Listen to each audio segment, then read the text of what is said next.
was Jesus du sagt zu den Jüngern, das wird leichter sein, dass so ein selbstgerechter Mensch, wenn wir das reden, wenn das Wort, was du redest von Rick, das wird von das griechische Wort Plusios genommen, und das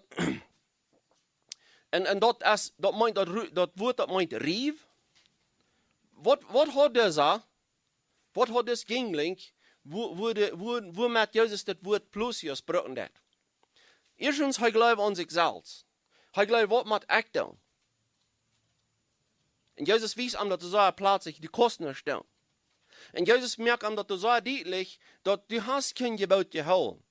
Und er hängt seinen Kopf drauf. Und jetzt trödig du von weg. Er sagt, jetzt trödig, aber ich sage mir das nicht noch nur, das sagt du, der hielt es, der wegging. Aber was Jesus damit braucht, das ist, der wies uns, dass die kann gleich.